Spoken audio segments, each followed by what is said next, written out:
Hey guys, Kelly from Rookie Hunter. This episode is powered by Dark Energy. Dark Energy makes innovative hunting products for the modern hunter. Use promo code ROOKIE10 at the checkout to save 10%. When you use the promo code, you save and support the show at the same time. Go to darkenergy.com.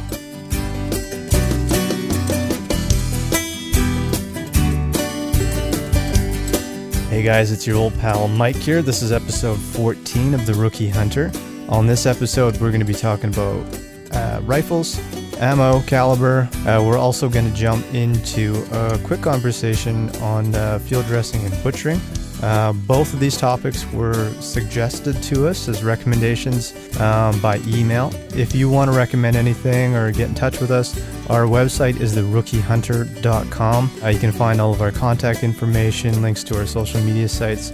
Everything is up there, so please don't be shy. Let us know what you think of the show and just send us your thoughts. Would be excellent. So it was funny to sit down and record this episode and look across at Kelly, because 2 plus years ago, the idea of hunting was so far from anything Kelly and I had ever discussed before.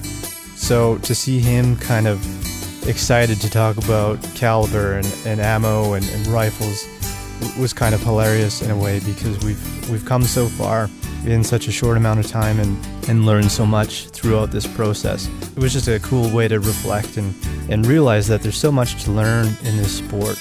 Part of the reason why we called this show The Rookie Hunter is we felt like we're always going to be rookies and that there's always going to be things to learn. Even the most experienced hunter should consider themselves a rookie hunter, and if you don't, then you've just given up on learning. So anyone that's listening, don't just kind of brush the show off because Kelly and I are new. We're hoping that everybody can learn something from this, so please do consider yourself a rookie and try and learn something new every day. Anyways, this episode was a lot of fun. If you want to help us out in any way, you can go to darkenergy.com and use our promo code ROOKIE10 to save yourself 10%. They've got the wonderful backcountry charter that we've used a ton now and fully endorse. We love it. Go check that out. They've got a bunch of other new products up there, and our promo code ROOKIE10 will save you 10%. Anyways, sit back, relax, crack a cold beer, and enjoy episode 14 of The Rookie Hunter.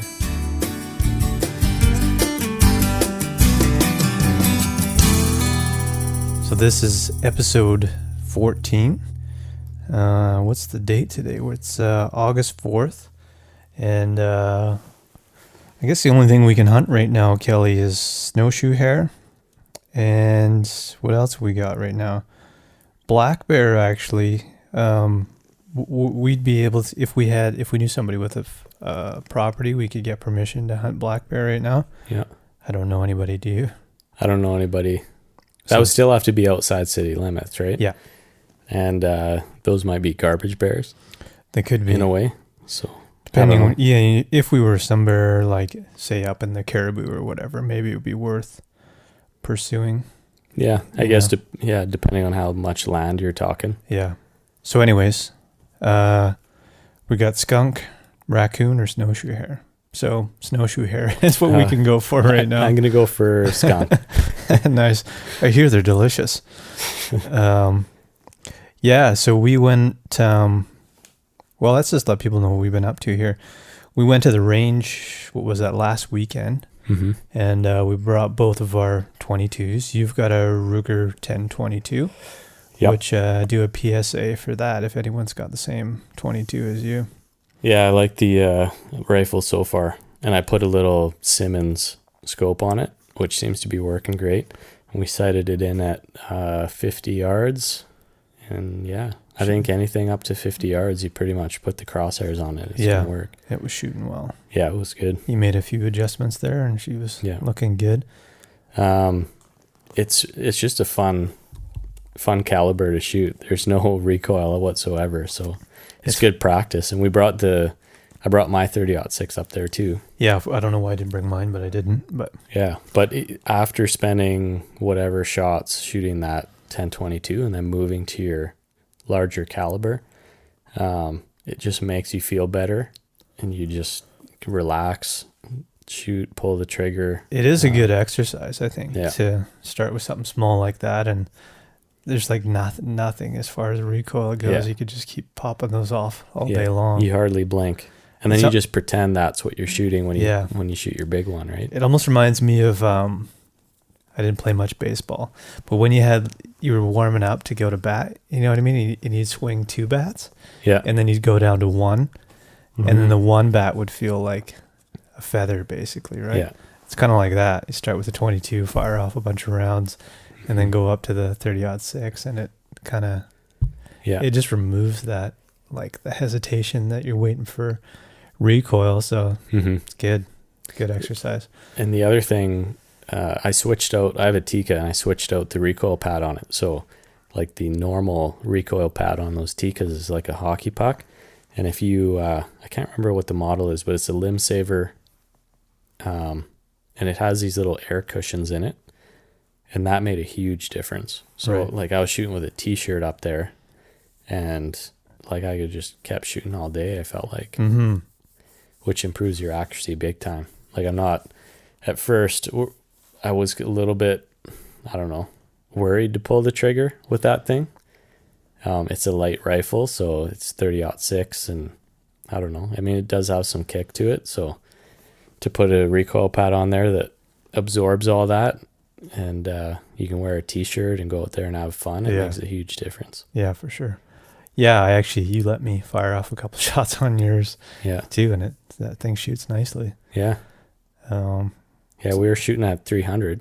Yeah. And we posted a picture on Instagram, and 2 of the shots were mine, and one of the shots was you, and we put it 3 shots within 1 inch at 300 yards, just hold over about 4 or 5 inches high. And for me, that was actually the first time shooting at 300 yards. Usually it's just been, we sight in at a, I don't even think I've shot much over 100, to be honest, with the 30-06.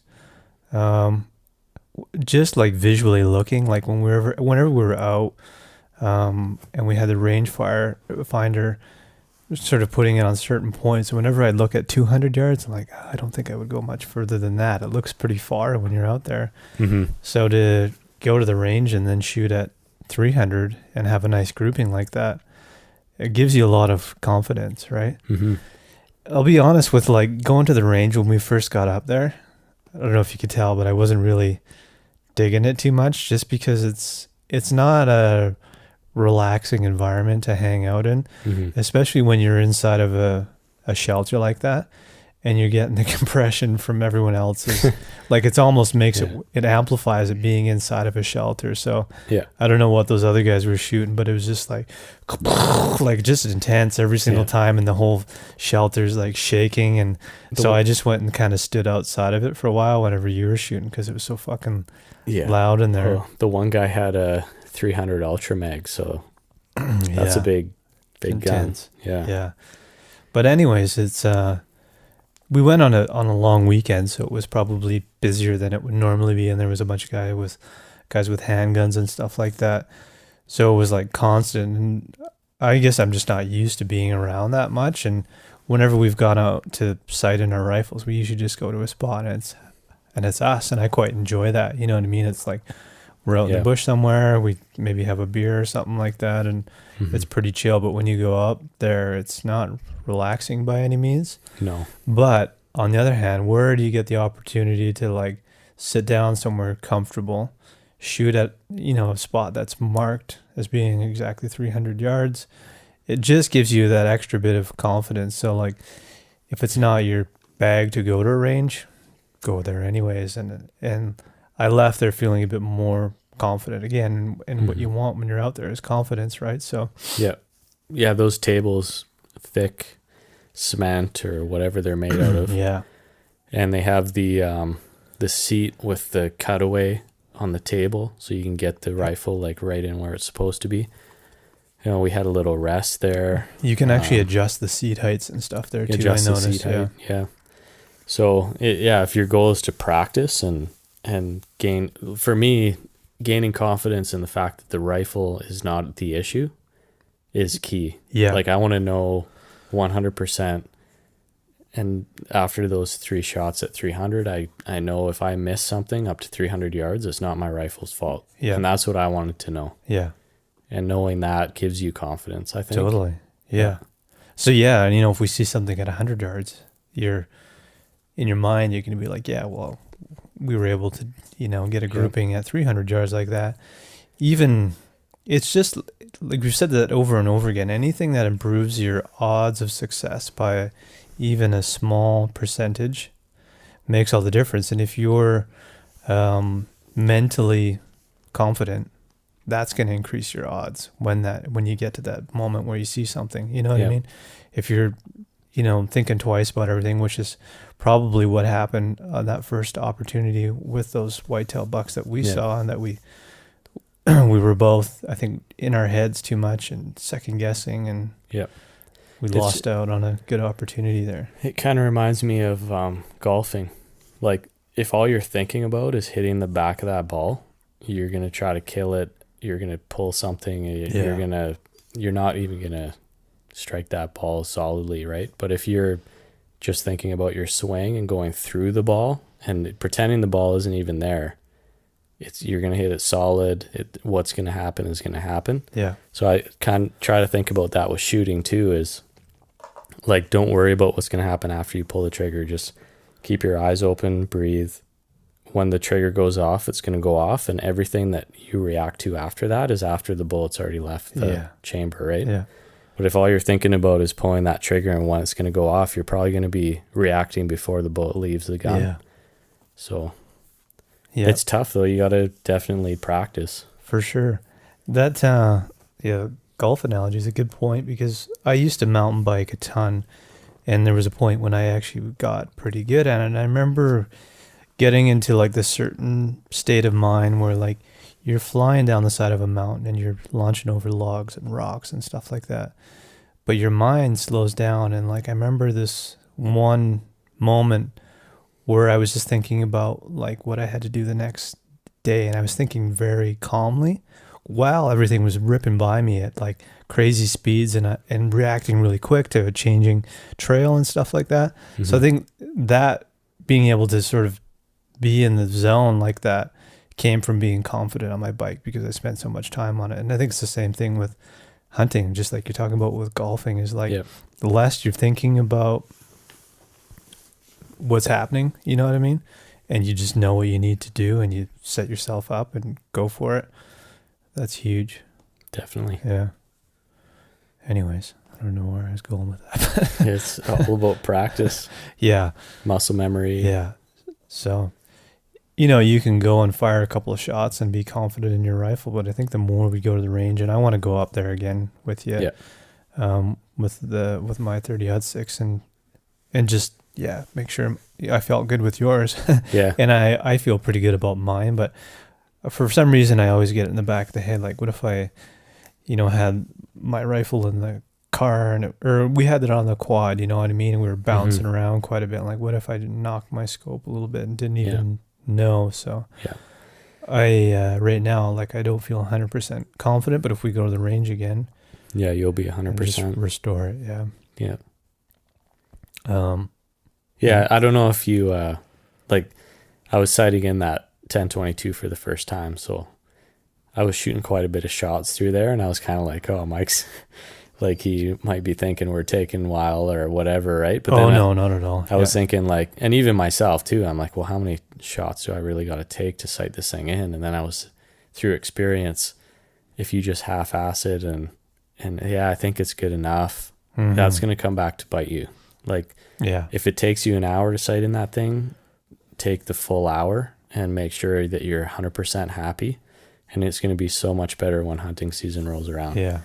And I think I learned that the last couple seasons. So I wanted to make sure, okay, am I 100% happy with this sight-in job? If not, I'm not leaving. So. It's I don't know if it's just human instinct, but I don't know if it's just always feeling pressured to, like, get things done in a certain amount of time, because we talked about that too with just taking a minute to make sure you're comfortable if it's your pack, or switching into rain gear so that your stuff isn't wet the next day, you know what I mean? And these things really don't take that much time, and if you've got the opportunity to, we drove all the way out to the range, and, like, it was almost like a you have to make a day out of it. So why wouldn't we take the time to exactly. make sure it's all set up? But it's easy to be like, oh yeah, I don't know, it's good. It's probably good. Yeah. But I think that kind of goes into solo hunting. Like listen to Remy Warren and all those guys. And the reason they solo hunt is because it's 100% their own decision and nothing else factors in, right? Like if they want to stop and put in rain gear, they don't have anybody to disappoint or whatever. Yeah. They just put it on. That's a good point. And I think you got to make sure the people you're hunting with, like if you have good hunting partners, that's probably not going to be that much of an issue. If you got bad hunting partners, that's probably going to become an issue, whether it's stopping to put on rain gear or even just ideas clashing, right? Like, oh, we should sit here. Oh no, we should go there or whatever. Yeah. But yeah, it's definitely collaboration. Yeah, I think so too, man. And with anything, I think it's best before you set out on a big hunt, or even if it's just a day hunt, and just sort of like set things out. Be like, hey, if you need to stop for a minute, like stop. You know what I mean? I don't mind. Don't feel like you have to be pressured to get anywhere. Yeah. All those kinds of things, you know what I mean? And if I think it's all about honesty with life in general. And it's like, if you're not digging something, or if something doesn't feel right, you feel like you're in the wrong direction, it's so easy to just follow, somebody says, no, it's this way. We're going this way. Hold on a minute. No, I think that's the wrong way. Let's reassess this. But I think it's, with anything, you just like get rid of your egos and don't worry about that kind of shit out there. And if something doesn't feel right, or if you, even if your feet are uncomfortable, or if you're fucking done for the day or something like that, just say, hey, I'm done. I'm going to head back. You feel free to keep hunting or whatever, you know what I mean? But it's all about setting these things up beforehand so that you're not feeling pressure to do something you don't want to do or go somewhere you don't want to go. Yeah, exactly. Yeah. Anyways, with the Ruger 1022 in mind, there's a new rule that just came into effect.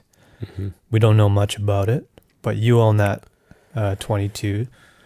Yeah, so anything that's more than 10 rounds in a mag, you can't use it. If you own one of those magazines that can carry 10 plus rounds, then it's a prohibited device. Right. So I'm not sure exactly where that came from. We probably have to do a bit of research, but it's funny because we were talking about this a couple podcasts back, and we said we would look into how many we were allowed to have. Apparently up to like 100. You can get whatever size is out there, I guess. So I've got a clip for mine, and the one that I have is only capable of 10 rounds. Yeah. And mine, the stock one's 10 rounds. Yeah. Yeah. So I always thought it was no more than 10, which made sense to me. So, what are your thoughts on not being able to go above 10? From a hunting perspective, it doesn't bother me.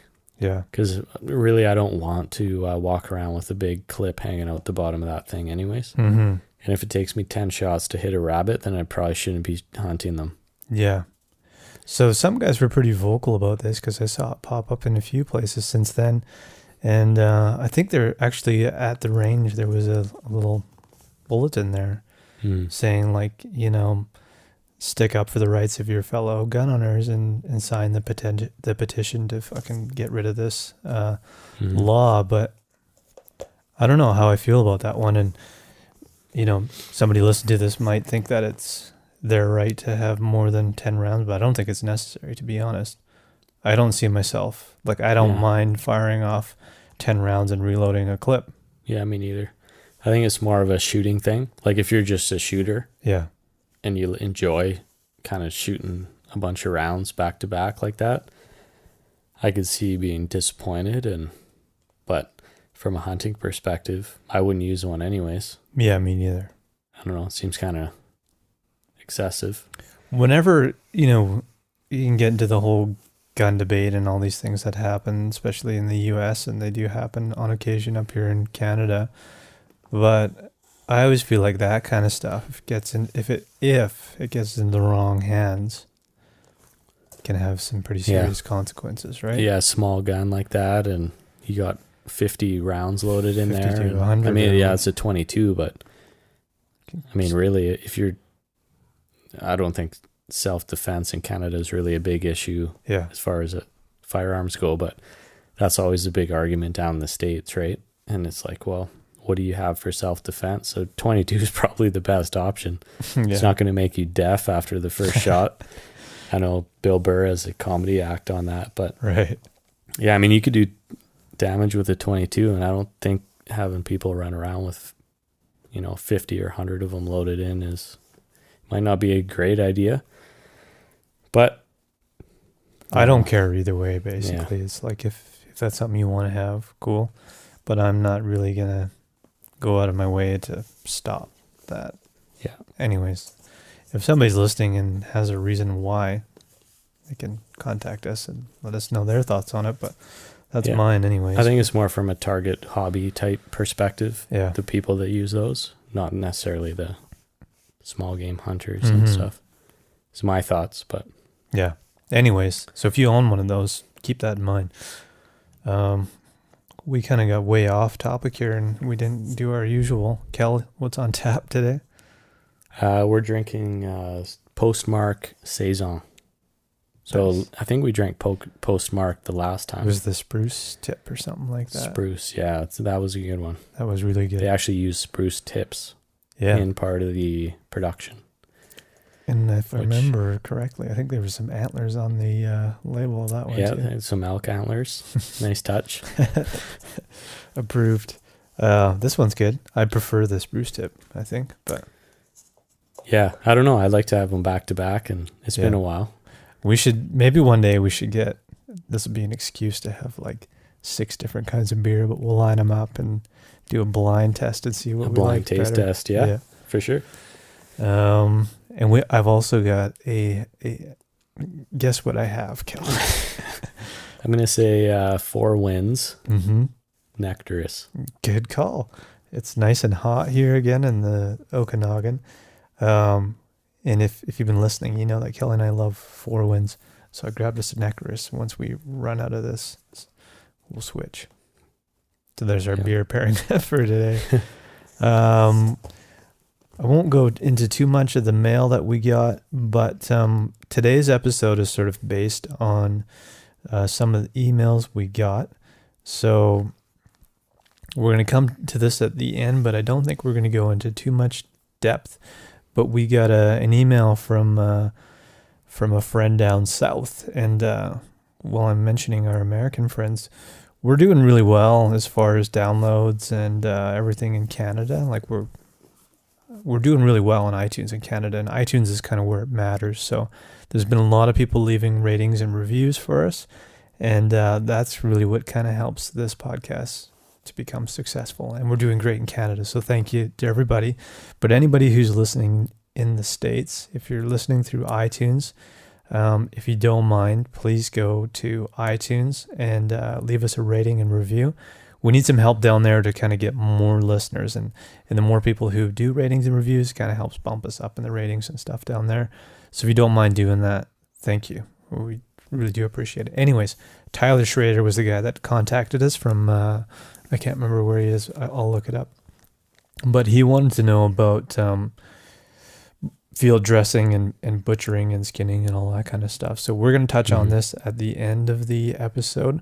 But we also got an email, show recommendation to talk about, was it just ammo in particular? Ammo, calibers. Okay, yeah. That was from Andrew. So we're going to talk about that first. And Kelly is very excited about this episode. I'm kind of, I don't know. This stuff doesn't excite me that much. Yeah. Well, I think you're just kind of indifferent. Like you have your rifle and you're going to shoot it, right? That's the thing is like, because this was my dad's rifle, he already put in the time to find out what works well for this particular firearm, right? So when I got it, I got all of his stuff, like this box full of ammo. Like he had already chosen what he was using and what was working. So when I went to sight this thing in, it's bang on. So I feel like, okay, well, I don't really need to do any research on this thing because it's it's been used for, geez, I don't know. He's probably had it for 30 years or something like that before I ended up with it. So I just don't really care that much. Yeah. Well, and not that I don't care, but it's just right? like, yeah. This is so far in our application, that's what we need. And it's not like we need anything else, right? I could see if we got it like super serious into certain things, or maybe like sheep hunting, or who knows, right? Maybe you'd want a lighter gun with maybe try to reach that balance of lightweight and low recoil and efficient power. Yep. But I don't know. At this point, I don't think it's an issue. Yeah. And yeah, I don't know. I guess there's all these things that, could be improved upon as far as weight and everything like that. But the fact that it was my dad's rifle, and it totally changes my perspective of it. It's not just something I went and bought, which is fine too, because you went and bought yours, but your kid might end up with that someday. So it's kind of cool, you know what I mean? And I'm sure you would, or he or she, whatever you end up with. It's cool to pass things on like that. So I know what my dad was able to harvest in his career of hunting and what he used to accomplish that. So I'm confident. I don't need anything else. And really, that's a great thing, because it means that you're not kind of constantly looking at other things and shopping, and it just means more money, and that's fun, but it's not necessary. It's more of a want than a need, right? Yeah. And so you're lucky because you don't have that nagging voice that's always like, hey, look at this. But the thing is, so we're going to do this episode today, and it's probably going to pique my interest a little bit, and I'll probably start looking. But I'm the same way with, so I own a recording studio. With gear, I'm like, okay, I have everything I need. I'm not going to go, like, I basically banned myself from music stores, because as soon as I go in there, oh, that's nice. Oh, that's kind of shiny. That'll look good. You know what I mean? Yeah. Or I'll just want all this shit, but I have everything I need to do what I need to do. So as soon as I was even getting like magazine subscriptions and stuff like that. And I was like, oh, look at that piece of equipment. I need that. I don't need that. You know what I mean? So it's easy to get excited about gear. And I just don't want to get excited about it, because I've spent enough money as it is. Yeah, no, I think that's a good quality. It's rare nowadays, so it's just a consumables type culture, right? Yeah, for sure. So, and I'm also fortunate to have, I haven't even looked at my inventory of rifles and shotguns, but I've got the 30-06. I've got two 22s. I've got a 410. I've got two 12-gauge shotguns. I think that's it, actually. Yeah. And these were all my old man's rifles. So I'm very fortunate that way. And I've got all this cool old shit, and I don't need to buy anything else. But yeah, you got the full array. Awesome. I could equip some new hunters that want to join us too. Yeah, exactly. Yeah. Well, yeah, I mean, I guess the disclaimer I would say is that we're rookies to hunting and shooting, or myself more so. I know you've shot with your dad in the past. Yeah, as a kid. Yeah. Like, for anyone who listened to the earlier episodes that got mine and Kelly's backstories, is we're both very new to hunting, even though I grew up with it in the family a bit more. I just never latched onto it. So I spent a lot of time shooting 22s and shotguns and stuff as a kid. And then there's a big, huge gap of like 15, 20 years where I was not involved in it at all, really. So yeah. So yeah, I wouldn't consider us experts. No. In firearms and calibers and shooting. But I think for me, I get if I get interested in something, I have a bit of OCD, so I'll get I just research the crap out of it. I love to read about whether it's, I don't know, photography or music or computers or whatever, right? I think I'm kind of interested in everything in a way. Yeah. But over the last couple seasons, we definitely looked into some things and through our own experience. So I think this is more, I mean, I don't know if I have all the right answers, but I'm going to just pass on what I've learned and what I've researched along the way. Yeah. And I texted this to you earlier because we were chatting back and forth about today's episode and stuff like that. And just saying that you and I make really good hunting partners because we're sort of like on both ends of the spectrum, basically. I'm like, let's get out there and do it. I'm like, I want all the best stuff. Yeah, but let's research what we're doing and be cautious and rule out any, dangerous situations we might get into. Yeah. Or I'm kind of just ready to go. But it's perfect because we kind of meet in the middle and we plan things really well. And I think it's great if we were both, gear nerds. We might not get out. You know what I mean? Yeah, exactly. And I don't know. I think it's a good balance between like wanting to get out there and push really hard, but being cautious about all the things that could happen and making sure we have what we need. And Kelly makes our Excel sheets and all that kind of stuff. So and it's going pretty good. I think the first wave of gear tsunami hit, and I'm through it. Yeah, Bree's, my wife's happy about that. I kind of go through wholesale, and I don't feel like I have to buy half the store.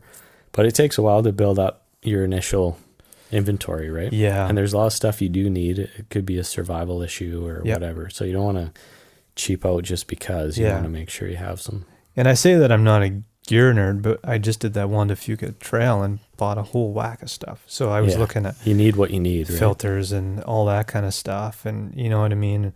And then lightweight cookware and utensils and bringing, the right amount of, like, if you want to have spices and the right kinds of food. So, like, I do get carried away with that stuff.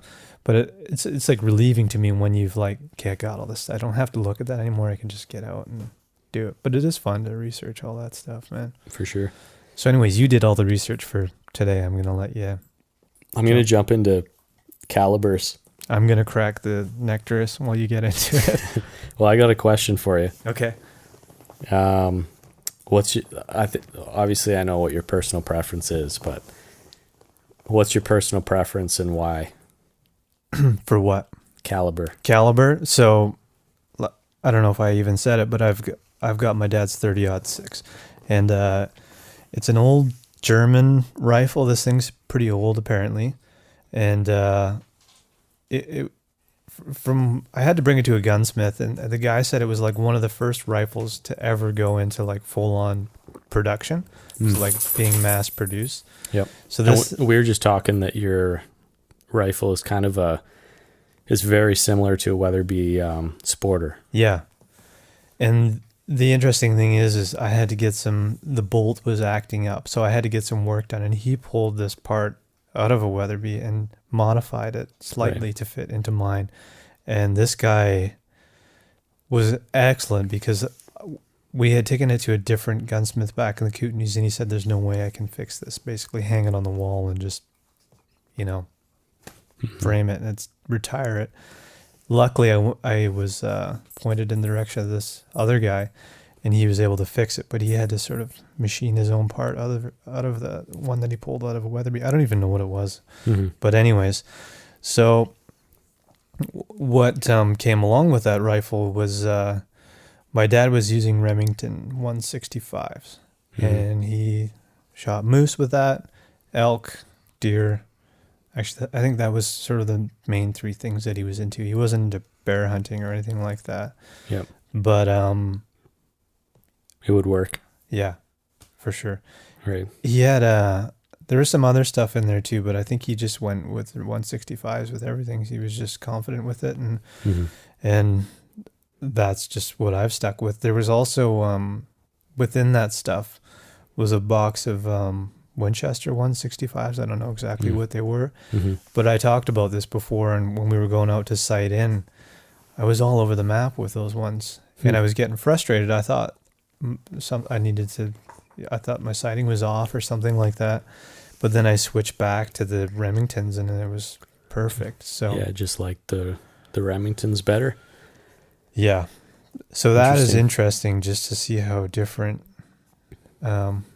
ones will perform. Makes all the difference sometimes. So yeah, and I think for a new hunter, if that's all you knew, 30-06 165s in BC, you'd probably be totally fine. We could pretty much end the conversation right there. Yeah, and but that's for the sake of the podcast and making this a little more complicated.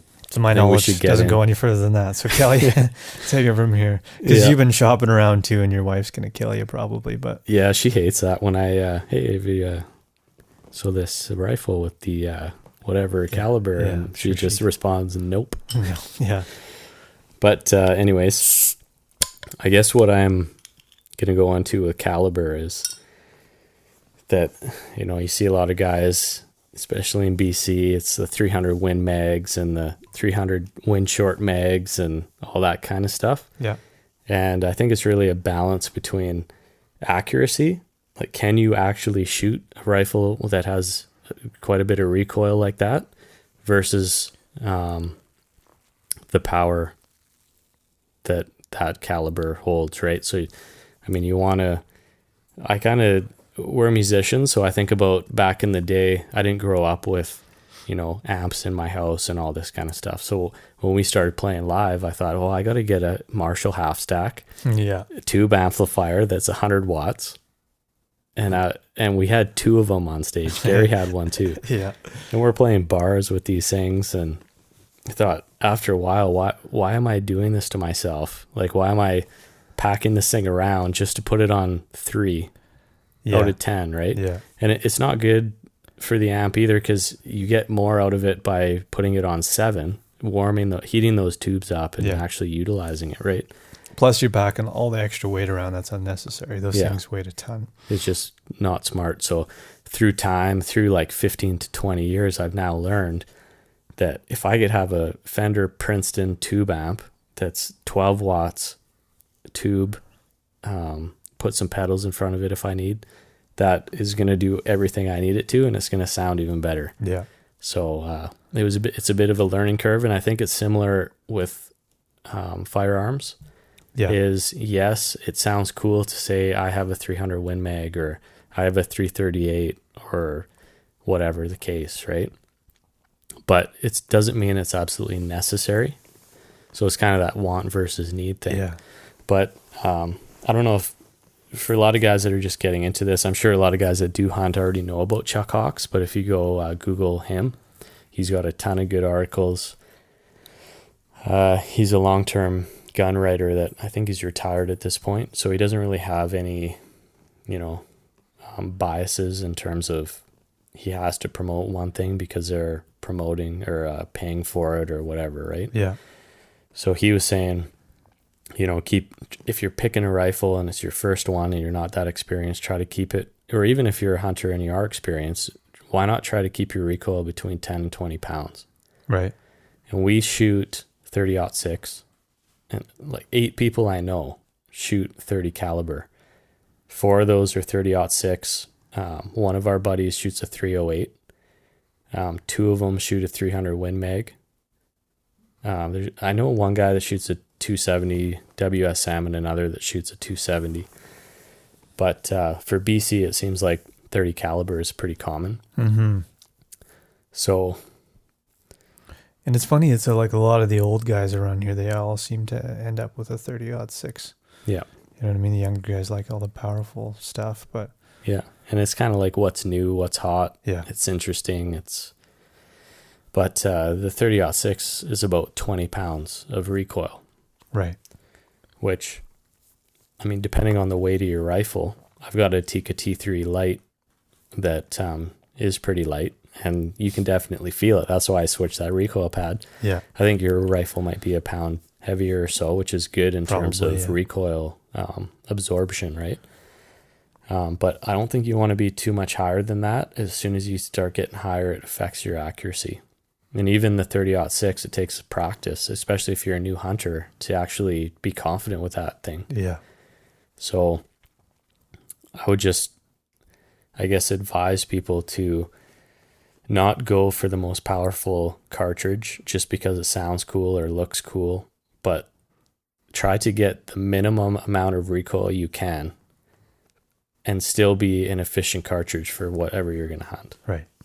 So having looked back after buying this 30-06, I think I would have been just as happy with a 270, which has a few more pounds coming off the recoil, or even something as low as a 7mm 08 or a 308.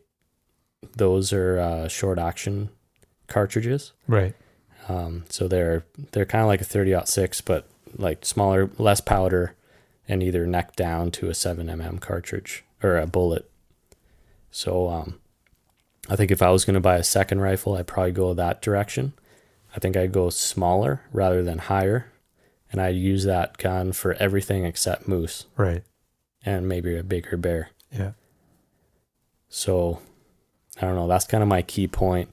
And I know Chuck Hawks talks about if you have the ability to own two rifles, the perfect pair is a 270 that shoots 130 grains. So low recoil, very fast bullet that's flat. Yeah.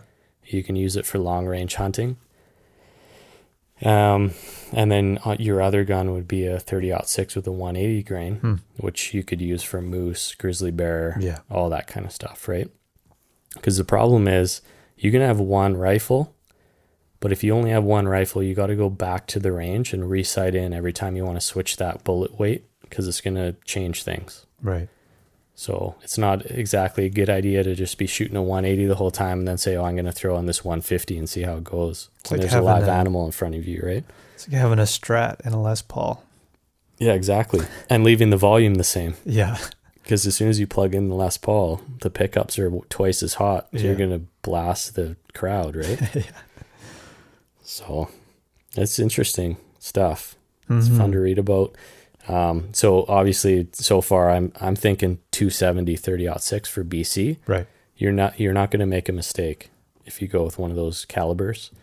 7mm Rem mag is good too, but I think as soon as you start getting into the magnums, there's issues that come with that. One, the barrel length has to be longer, so you're looking at least 24-inch barrels, right? Preferably 26 in like your 300 Win mags and stuff. Yeah. Which means a heavier, longer gun. You also look at ammo. It's going to be more expensive. And with the Win short mags, which are fatter and shorter action, so that you can bring the barrel size down a little bit. Right. Those are also going to be more expensive, but they also might have feeding problems because the angle of the cartridge itself is a really steep angle. So it'll get caught up sometimes when you load it in, which might be an issue depending on what you're hunting. I wouldn't want to be risking that with a grizzly bear, right? No. So I don't know. I don't necessarily have experience with these. I only shoot what I own, which is 30-06, but this is what I research. It all makes sense, really. Yeah. And I mean, I am looking at getting a second rifle. I don't know what the timeline is, but one day I'm sure I'll get one. I'm sure I will too. Yeah. So, I mean, based on what I've learned so far as BC hunting, Western hunting goes, I think like North America though, man, if you think about North America. Yeah, if you're Western hunting, anything over here, I think you could do over on the East Coast, for right? sure, yeah. But I would say 7mm08 on the light side of things. Yep. If you're say female hunter, light frame hunter, younger, I would go 7mm08 or a 308. And then if you're looking at getting maybe a little more powder, go for a 270, a 30-06, maybe a 7mm Rem mag if you wanted to dabble in that Magnum, right, which is going to be louder, more expensive, longer barrel, all that stuff. So that's kind of my summary on the old caliber debate. I knew this was going to happen. Now I'm thinking like, oh, maybe I should get another one. Yeah, it's just fun, right? Like it's as close as you're going to get to being a rocket scientist, I think. It's just projectiles and so it's very interesting. A lot of guys, I know long range hunting is people are getting interested in this, and there's guns out there that are $10,000 that you pull them out of the box and you can shoot 1,000 yards with them. Really, for a hunter, for hunting purposes, you're probably never going to shoot anything over 400 yards, and you're probably always going to shoot something within 300 to 350 yards. I remember the guy that we did our core training with saying that he was helping a guy set up this rifle that was a $10,000 thing, and got it shooting really nice. But he's like, you know what? I prefer my $800 one over the $10,000 one, Yeah. right?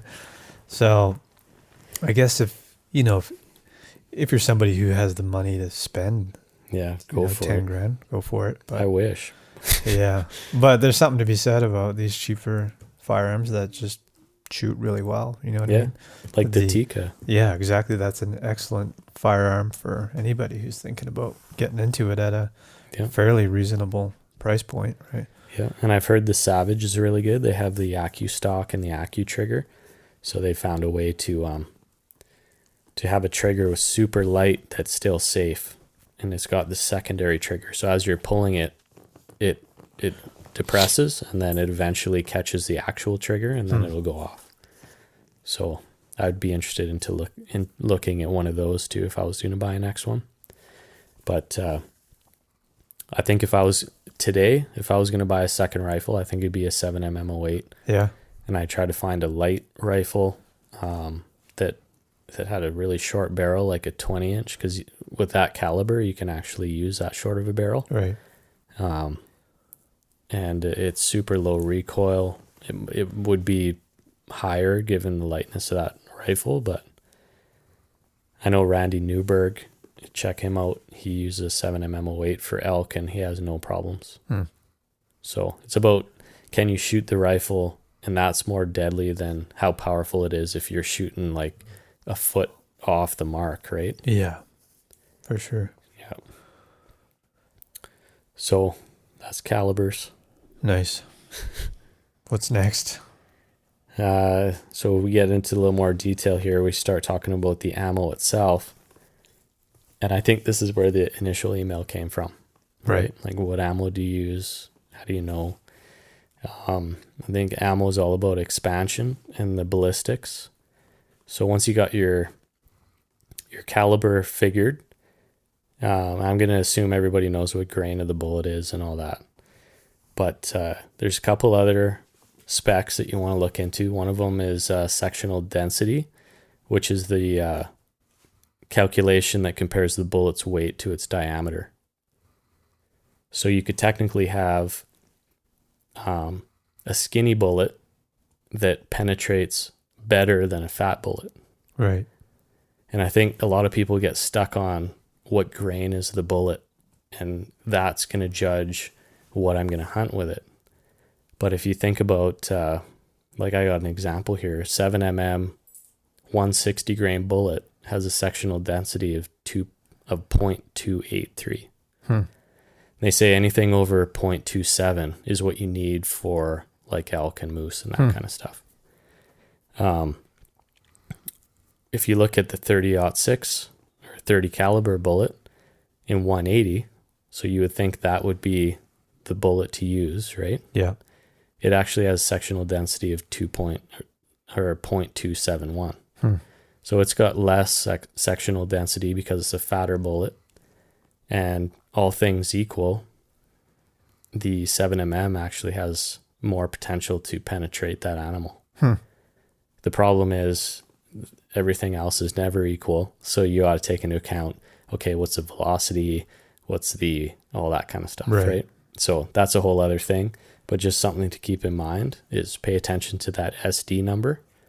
At least make sure it's in the ballpark of what you're going for. Right. I'm sure with a good shot, all this stuff's going to work. But yeah, so that's sectional density.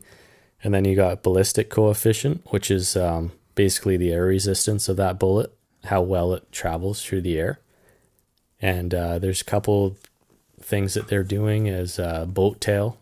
So you get a boat tail bullet that has the back that kind of is more aerodynamic. It cones at the back. Right. That's going to sail through the air faster, flatter. It's going to have a higher coefficient. And then like the Barnes bullets and the Hornady Superformance, they have a ballistic tip on the front. It's a little plastic tip. Right. Which I love. I think it looks amazing. They do look cool, yeah. Most of those bullets are more money. Right. But they do tend to travel better. They have a higher ballistic coefficient, and that plastic tip acts as a wedge. So when it hits the animal, it helps expand that bullet into like a clover or flower, right? Yeah. So the bigger the better in terms of ballistic coefficient. So it usually says that right on the box.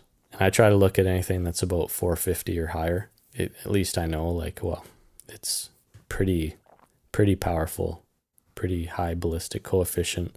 And taking everything else into account, that's I know our instructor in the Corps too said he uses those Federal Fusions in 180, and the ballistic coefficient is like 2 off 500. Right. Which is pretty high. Yeah. So, yeah, just something to consider.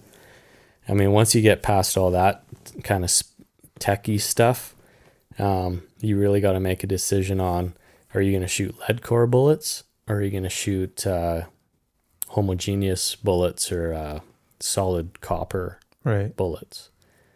And if you're in the States, you might not have a choice. Some of the states have basically banned lead core, and they're moving straight to like 100% copper bullet. Yeah. For environmental reasons, correct? Yeah, but I don't know if that's fully justified or not, because like lead itself is one of the most stable metals or compounds in the world, right? Like, as long as you don't eat it, you can put it in a lake and it'll be stable till the end of time. Like, it's not actually leaching into anything. Interesting. Because I don't even know where I got this info from, but I thought part of the problem was with like shotguns. So guys say doing skeet shooting over top of a lake, which you probably shouldn't be doing anyways, but you're sort of contaminating the lake with lead. Yeah, maybe. I don't know. I'm talking up my ass here, but Yeah, we might have to look into it. Yeah, we should. But yeah, I don't know. I think I'm not sure where or what the research was to make those states, illegal for lead core bullets. Yeah. It'd be interesting to look into that. But essentially with the lead core, you've got lead inside of a jacket of gilded metal, right? Yeah. I'm interrupting Kelly with the beer refill. Keep going. And you can get ballistic tipped bullets with this stuff too. You don't have to go to Barnes, super fancy copper bullets. Thank you. We don't mess around here. Priorities. Yeah. So, I mean, some of these bullets are your, Hornady, Superformance, Federal Fusion. At the bottom end of the scale would probably be your Remington Core Locked, Federal Blue Box, all that kind of stuff, which totally fine for most people's needs. If you're going to be doing a lot of mixed hunts, like you don't know if you're going to encounter a deer, a bear, a moose, or an elk, and you have a tag for all of them, I'd probably lean more towards maybe leaving the Core Locked or the Federal Fusion in the box and having some nozzler partitions, or a bonded bullet like an AccuBond, something like that in your gun, because that's going to hold together. It's not going to explode on impact of like an elk bone or a moose or something like that, right? So yeah, I don't know. I'm sure there's a debate going on what's better. A lot of guys like the Barnes TTX, so that's going into your copper bullets. I think the problem with the copper is they have to be pushed fast. Okay. And I think that's why they put that ballistic tip, that plastic wedge on the front of them now. So the TTSX, those things will travel fast, but they'll hit, and that wedge will make the bullet expand even if you don't have a lot of power, right? I think you still want to have about 1,600 feet per second when it hits the animal, and you can look at all the ballistic charts and figure out at how many yards it starts dipping below that threshold, and then you know, okay, well, I probably shouldn't be shooting anything over this amount, right? But I tend to think that the copper bullets are geared more towards the magnums. I do have some 168 grain Barnes TTSX for the 30-06, and it says they're moving at 2,100 feet at 400 yards. So I'm not shooting any further than that anyways. Right. So I think that they're fine. But I don't have any experience actually hitting an animal with one, so at this point it's kind of hearsay. But I do know that they're about $70 a box at Grouse River right now, and I don't like spending that much. No. Whereas your Federal Fusions are more like $32. Yeah. Core locks 30, 25, somewhere around there. So I would rather stay, especially given we're still practicing, right? I'd rather go out there and shoot a lot rather than buy a $70 box of ammo and just have it sit there and I take one shot and hope it's good, right? Yeah, that's the thing, man, is like if you find something, even if it's cheaper, but it's accurate, then I don't know if it's worth it to go up there. Plus, if you switch to the $70 box, then you got to go and sight in your rifle again. And you ran into this situation when you first got your Tika. You blasted through a box of ammo, and it was like kind of a waste of, well, not a waste of money, but it's expensive. You know, each round you're like, oh, there's $2, $5, $2. Yeah, it just keeps going. Yeah. I mean, if you're doing it once a year, I guess it's a small cost relative to all the gas and and everything else at the end. Yeah, but it still hurts to drop $70 on a box ammo and run through it in a day. If you're super confident in your rifle and you had it sighted in and you're only going to shoot a couple bullets a year, then it's fine. Yeah, once it's set up, then it's set up, and you're hopefully a couple of shots a year just to make sure. But yeah. So I hope that helps with some of the ammo. I don't know if I mentioned, but I'm using Federal Fusion and I'm using the 165s, and they were shooting great at the range.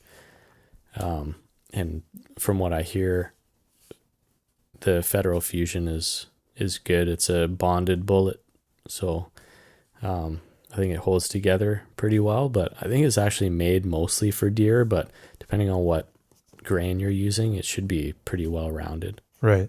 Yeah. Seems like a good middle ground between your blue box and core locked versus Hornady Superformance and Barnes and all those type of bullets.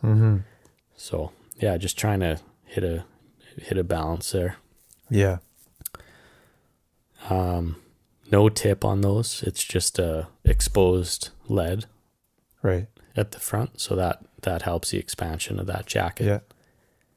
So it's pretty fascinating stuff, man, and like I don't know if I got the right brain to wrap my head around this stuff, but it's really interesting. Yeah. You know what I mean? And I think for people who are interested in it, it just takes you just got to take the time to read about it, and it starts to make sense. But that's why I got Kelly. I don't need to do any research. I'd love to get into hand loading. I think that's what would sort of make me more interested in it. You know what I mean? Because then you're actually going out and you're testing out your own loads and stuff like that. And dialing it in. Yeah. You have so much control.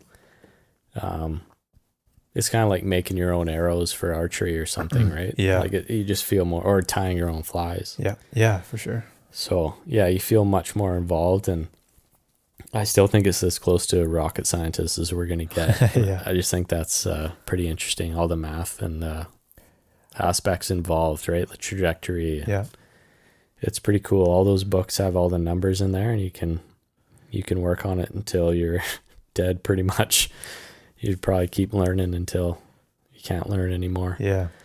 Our I don't know if you knew this, but our friend and occasional hunting partner, Sebastian, he bought all the equipment for hand did loading. he? Yeah.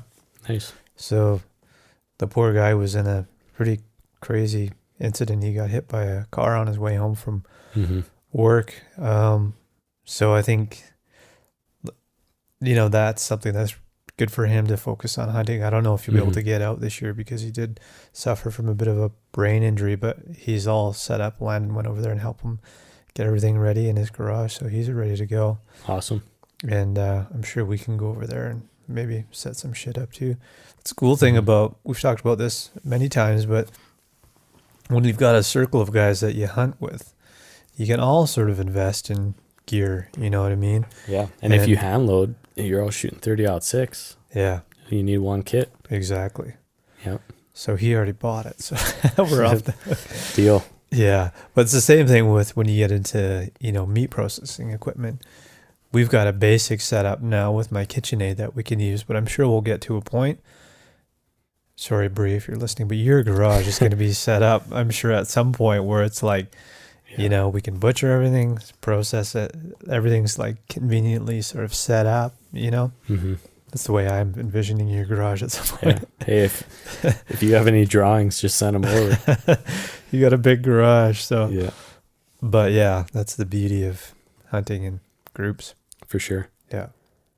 And yeah, I guess to sum it up in terms of ammo and caliber, we're talking inches. Like people say, oh, I like to get a 270, but 270 Win short mag sounds cooler, and Right. they say it goes faster, and it's a little bit flatter, and it's a little bit of this. But I mean, if you're hunting within 300 yards, you're literally talking a half inch or an inch max.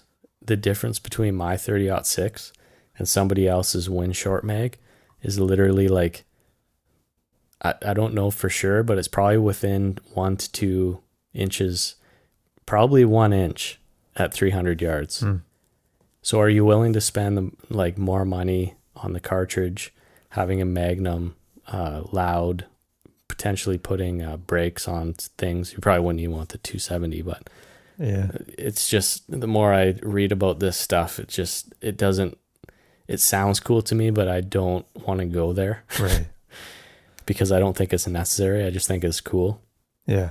So anyways, I think the best way to conclude is like, if what you have works and you've been successful, nothing wrong with it. Yeah. It's funny. I've looked at some of the forums and guys get really into this discussion. Like, oh, for sure. they're like, this is what I shoot. This is the only way to go. You know what I mean? Yeah. Which is cool. That guys are passionate about it and that, but whatever works for you, man. I don't know. It seems like the 30-06 is boring to people. They don't like it. It's like, It's the old standard, right? I know, It's but like, it works. So. yeah. And I mean, I kind of get where people come from. It's, oh, hey, what are you shooting? Oh, it's a 30-06. It's like, yeah, okay, what else is new? Yeah. It's like, oh, well, what are you shooting? Oh, a 270 Win short mag. Oh, how do you like it? Mhm. Like, it's just cooler, I think, to talk about the new and the modern. And I don't know. I find it interesting too on how bullets are created, because usually it's somebody that creates Wildcat cartridges out of the factory ones, right? So, like, I think the 30-06 was created for Army military use. Oh, really? And then they realized it was a great all around cartridge for hunting too. But I think the 270 was actually created fully for hunting. It's a flatter cartridge and it's very powerful too. Maybe, I don't know, it could even be better if you start really looking into it. I sometimes waffle back and forth as to whether I should have bought a 270, but at the end of the day, again, we're talking half an inch. Yeah. But yeah, forgot where I was going. Yeah. I don't know. I guess just what we're saying is whatever works, right? So, yeah. So, yeah. And then, I don't know if people are really interested in hearing about the rifles themselves, but like we were saying, Mike has a Weatherby Sporter type. Yeah. Very similar. And I've got a Tikka, which is a great gun. I think we would highly recommend either the Weatherby or the Tikka. I think there's some other ones that are out there for sure. What's yours made out of? Mine's synthetic, like some type of synthetic polymer. Because our hunting partner Landon has the same as yours, but he's got the wood stock, right?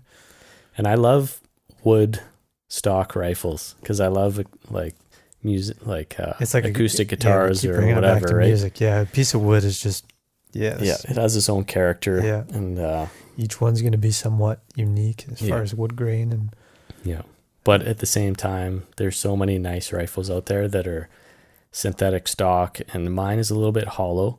But as you get up in quality, you can get a super solid synthetic stock with an amazing paint job on it. Yeah. And, ceramic coated barrel and all this stuff. It just looks amazing. Yeah. So even now, if I was going to buy a second rifle, I tend to think I would go more for the synthetic, even though I love wood much more, the wood stock. Yeah.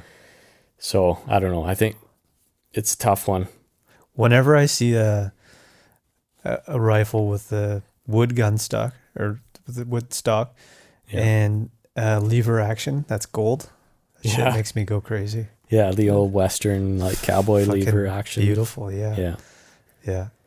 So I don't know, something about lever action just looks cool. Mm-hmm. Yeah. I always wanted one of those too. Damn. It's just, I can hear the dollar signs. Yeah.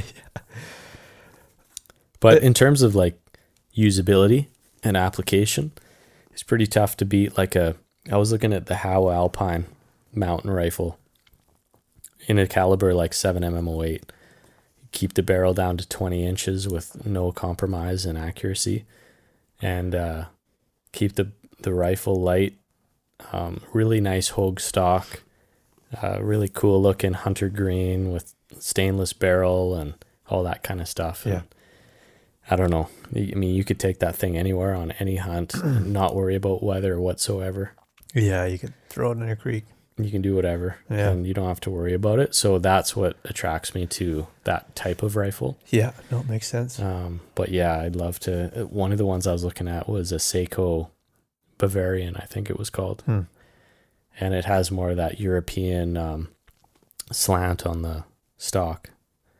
And it looks super cool. It's super high quality. It's about $2,500 for that thing. So it's not cheap. It would be more like I don't know. It's not something you just buy to take on your casual hunts, right? I don't think. But yeah, you look at stuff like that in person and they're just works of art almost. Yeah, I agree. Yeah. Yeah. Well, is there anything to add to that? I don't know. I think you summed it up there. It's whatever you have is probably good enough. Just make sure to pay attention to the specs on what bullet you're shooting and all that, and go to Chuck Hawks. He's got a bunch of good information there. But if you're a new hunter, the one thing is do not just go for the coolest sounding, biggest caliber. Yeah. Like, be smart about it. Go for low recoil that does what you want it to do, and you'll be much happier. You'll want to practice more, and that's really, at the end of the day, what matters. Yeah, we've always said it's just best to buy something once. Yeah. Right. Don't buy something because it's cheap either, right? Yep. Get something sort of in the middle that you know is going to be comfortable and it's going to work for you, and don't get something because it's cool or, yeah. Yeah. So yeah, your 308, 270, and your 30-06. I think those are the three Can't that go everybody wrong. should be looking at in terms of BC hunting. And maybe a 7mm08, but it's a little bit harder to find ammo, and I think it's a little more expensive for the ammo. So Right. that's the only side note. Yeah. So Cool. Nice work, Cal. that's all I got. You learned something today. Good. Are you going to check out Wholesale Sports or No, what? not allowed in there. Yeah. But yeah, I'm sure I will at some point. I bet you 5 years from now, I'll probably be. Yeah. I mean, yours is, you do have a wooden rifle, so depending on how much we get into this and whether you're starting to see, like maybe you start seeing a little bit of movement. I would doubt it, but maybe that the stock starts moving a little bit, or who knows.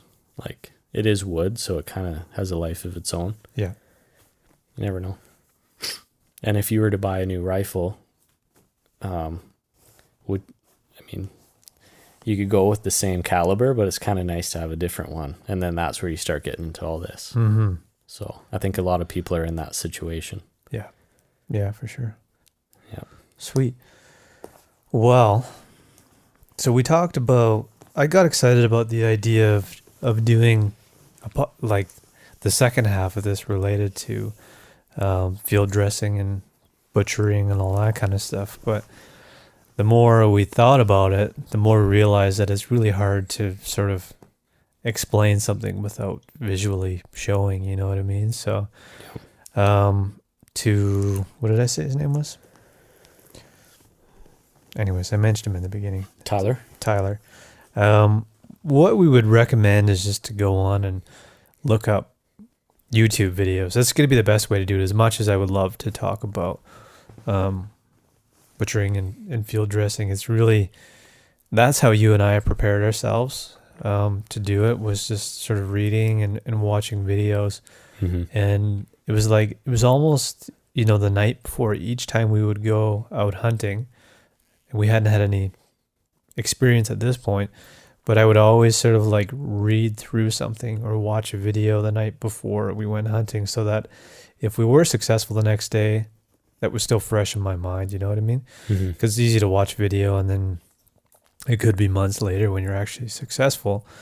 But that being said, if you have a basic understanding of what you need to do, it's kind of just getting your hands in there and doing it, and you'll figure it out, right? So when we got our whitetail, I think both you and I, well, it's interesting because you see the animal go down and you realize, what do we do now? or you're in the middle of leaving your buddy a voicemail. Yeah. You have to go back into the other podcast. Episode 2 or something, I can't remember. But so you realize what's ahead of you, and it seems a little bit overwhelming, but there's a few ways you can approach every animal too, right? So there's the gutless method, which you've looked into a bit more than I have. But for us with a whitetail, we essentially just flipped it onto its back. We found a good spot where it's on a bit of a slant with its sort of ass aiming downhill a little bit. It's a while back now, but I guess you were sort of holding the legs open. I had a gut hook, and we started from the sternum. We could feel where it is. Got in there. Actually, we made an incision with your knife first, and then got the gut hook in there and just ran it straight down. And then you have to obviously carefully go around the genitals, whatever it is. Ours was a doe. And very carefully navigate everything in that area, because you don't want to nick something and spoil all your meat, right? If you get one of the reasons why I liked the gut hook is I was really paranoid about using a knife and nicking the guts, because one of the videos that we saw when we did our program was those guys that were field dressing an elk, and that guy nicked the stomach, I guess it was, and it just blew up all over him. It was disgusting. Yeah, that was. So that's the one thing that really stuck out from that course, was like, oh man, I don't want to go through that. It's possible that elk was sitting there for a while. We don't know, but I still wonder about that, how likely that is going to happen. I don't know. If you accidentally nicked his stomach and it was right after versus like leaving it for a couple hours. I guess there's many factors, I guess, that could lead to it, but that guy just got covered in shit. It was disgusting. I think that would have been the end of my hunting career. Yeah. So anyways, that was kind of in my mind, and that's one of the reasons why I liked the gut hook, because I was pretty paranoid. So Kelly and I were probably overly cautious with our first deer, but the weather was more or less in her favor that day. It was cool, and it was about 9:30 in the morning, I think, when we shot that animal. So once we got everything open, it sort of exposes itself, and then you kind of get to see where everything is. It almost reveals itself throughout the process. So the next stage, did we cut into the sternum at all and open it up? We sawed through a little bit, and we sawed through the pelvic bone a little bit. Right. Yeah. So one thing to keep in mind for anyone who hasn't done this before is that the bones become extremely sharp once you've cut through them. Right. And don't I almost just go reaching in there. Yeah. Right? And not only that, but the shot, depending on where you shot, if you shot through the front shoulders and through the ribs, there's going to be bone fragments, even bullet fragments. So as you're reaching in there, you could get a cut from like a exploded rib or whatever, right? Yeah. So you and I are kind of wimps. We had rubber surgical gloves with us. Yeah. We went through like 20 pairs of them. Yeah, but that, I don't know. I still like to pack those around. Just think. Oh yeah, I always bring a ton of them. I mean, how much? Sometimes you have limited water, so I don't want to waste it all rinsing my hands off or whatever. Because I'll be washing my hands 20 times in that process. But it's not a bad thing because you want to be clean. You want to keep the meat clean, right? But anyway, so once we had cut through those bones, the deer kind of opens up to some degree, right? And it's on its back.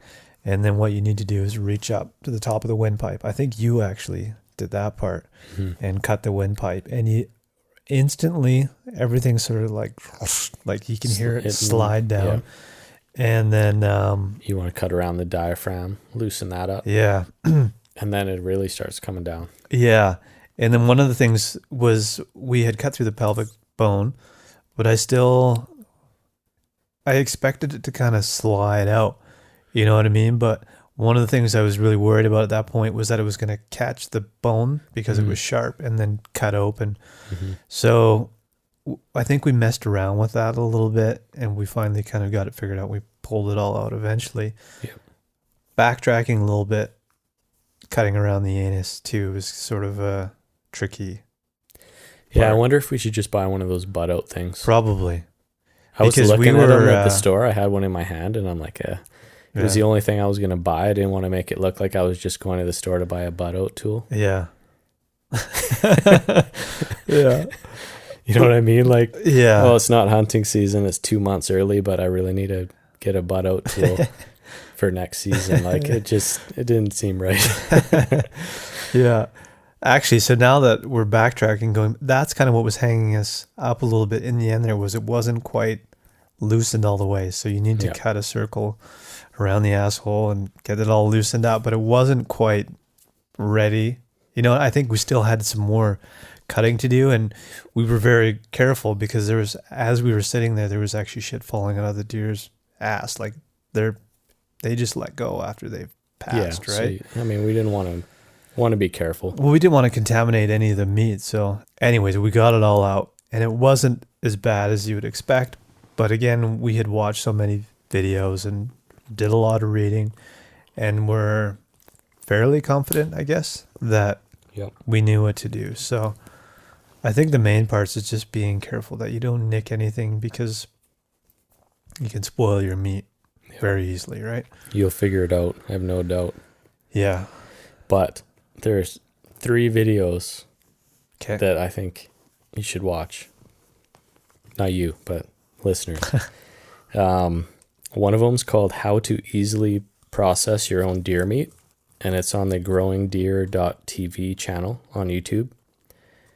That one, once you have it all field dressed and hanging, that one helped me a lot, and just getting confidence in what to expect when you're butchering the deer while it's hanging.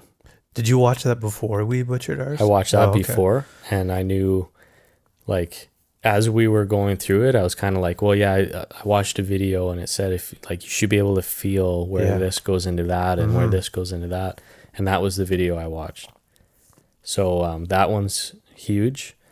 The other one, there's a video from Steve Ranella where he has a coos deer laying on a rock and he shows you how to do the field dressing in the field. Yeah, I watched that one, yeah. That one's really good. And the other one that I actually just found is Elk Hunting Field Care of Meat, The Gutless Method by Randy Newberg, and it's on his channel. Cool. That one's a 27-minute long video, and he has a full 6-point bull elk sitting there, and he goes through the entire gutless method, and he takes everything right down to the rib meat, the brisket, everything. Wow. Like when he's done, it's just literally a stack of ribs sitting there and the guts inside. Right. He took the tenderloin out, snuck in there and grabbed those. And then you take the back straps off, you take the limbs off, and he even talks about taking the head off and the hide so that you could do a mount if you want. So he covers everything. Cool. I got to watch that one. Yeah. That one I'm probably going to watch about 10 times before this next season starts. We're hoping for a bigger animal this year, so we really need to be prepared. Yep. And we're hiking in too, so. Yep. And there's a debate too, I guess, depending on what the conditions are. If you do the gutless method or whatever method, you can bone out the meat in the field, Right. or you can leave the bone in. And I think wherever possible, you should leave the bone in because it's easier to pack. Right. It holds its form. Yeah. It also cools faster because I was listening to Randy and he was saying that bone is actually a conduit for heat. Like it'll help the heat release. Interesting.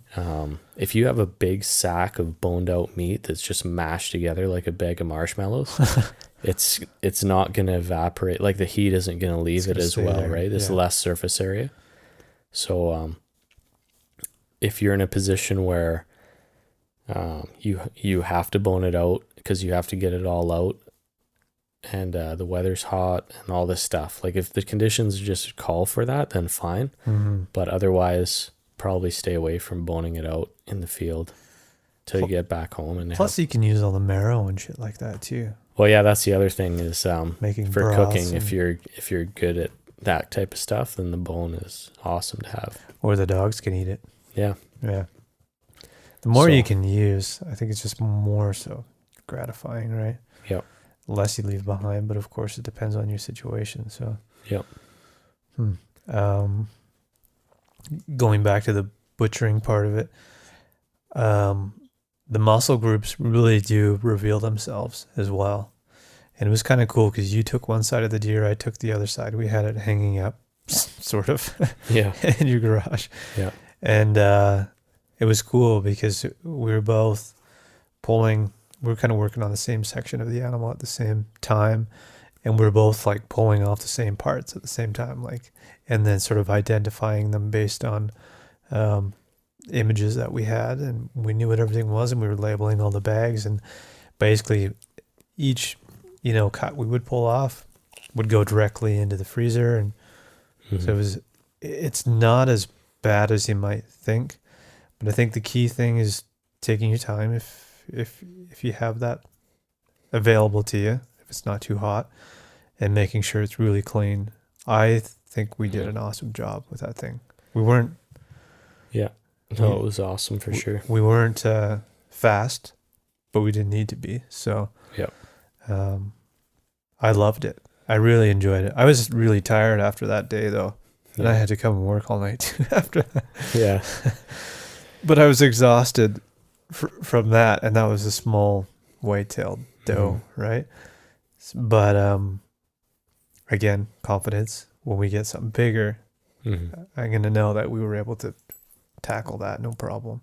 Yeah. So I think one other thing I'd be interested to hear from people as far as leaving the meat out, right? Like say you get an aging elk. It?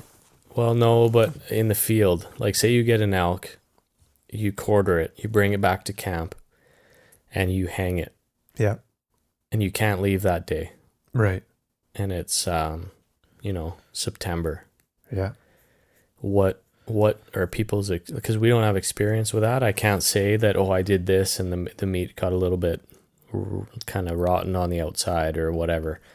But I've heard that if you can find a stream or shade or wind, then that will basically make a 15-degree difference right off the bat, Fahrenheit. Yeah, and if guys are saying too, if you're on a Forest Service road, if you can go to a bridge and just hang it from the bottom of the bridge, that'll make all the difference. Or a tree, obviously, but obviously it'd be nice if you could throw it in a vehicle or on an ATV, go down to a bridge crossing and hang it up there. Yeah, and you want good game bags, obviously. Yeah. The breathable. I need to get some. You have some, right? I have some. I think, I can't remember what they're called. Caribou game bags are really good. They're synthetic ones. If I buy more, I might, wherever it takes to get those ones, I'll probably do it because you can rewash them and use them over and over and over again. I saw that Kuyu's developing their own game bags too. They have a bunch of different sizes and they're not that expensive either. Nice. Yeah, see, even that. Yeah. I love that company because they don't have that middleman, right? So you get super high quality with decent prices. It's just that we get hit with duty. So it would be nice if they had a Canada branch. Yeah. We'll open one up if they're interested. Yeah, definitely. Yeah. I don't know if there's anything else I want to add to it. It's just go on YouTube. Yeah, check out those 3 videos.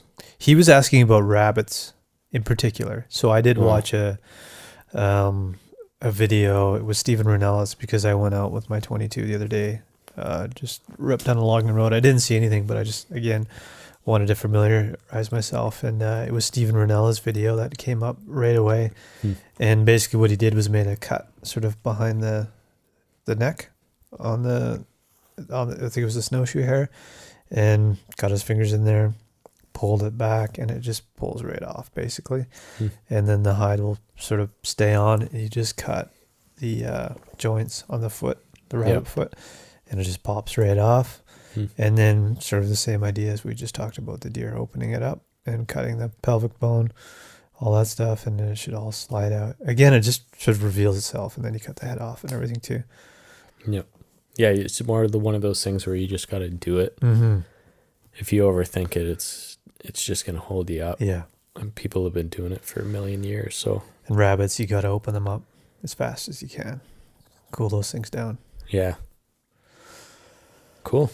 Well, I'm going on vacation next week. You're gone quite a bit too, so I don't know how many podcasts we'll have in August, but I'm getting pretty excited. Hunting season's coming up. I know, it's only a month away. You know what's funny is less than a month away. Yeah. We need to get the bows out. I have a crossbow again, another thing that I got from my dad. You've got your bow. Yep. We need to start practicing so we can get out right at September 1st. Yep. And we can do that next door. Get the blind out. Yeah. Sweet. Well, how about tomorrow? Sure. It's really nice to have a fall hobby, because usually this time of year when you get into August, you're like, oh, summer's almost over. But I'm like, fuck August. I don't even like August anymore. I just want it to be September now. I know. Man. Yeah. I used to hate fall. Now I it's love one it. of my favorite seasons. Yeah.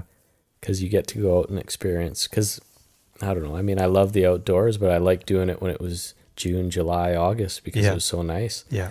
Once fall comes around, it's kind of like, it's nice. I love September. I've always loved September. Yeah, it's beautiful. But it starts getting colder after that. And then it's like. But now that we're dressed for it and everything like that. If you got the gear and you can go up to 5,000 feet or higher. Yeah. It's awesome. Cool. Well, my bladder is going to burst right now. One thing I forgot to mention is that Dark Energy has some new stuff that you guys can go check out. They've got t-shirts. They've also upgraded their charging cable for iPhone. It's actually like a legit certified cable for iPhone. And they also have these car chargers, like a 9-volt thing that's supposed to charge your phone like twice as fast or something. Anyways, go to, as Kelly said in the intro, to darkenergy.com and use the promo code rookie10 and save 10% off. And we get a little kickback, which helps us keep this thing going. Anyways, I'm going to piss my pants. Cal, anything you want to add? Nope, just looking forward to hunting season. Yeah. T-minus 25 days or so. So nice. As that starts, we'll have a lot to talk about, I'm sure. For sure. So we'll check in with you guys probably before September, but if not, I don't know. We'll see you when we see you. Cheers. Happy hunting. Cheers.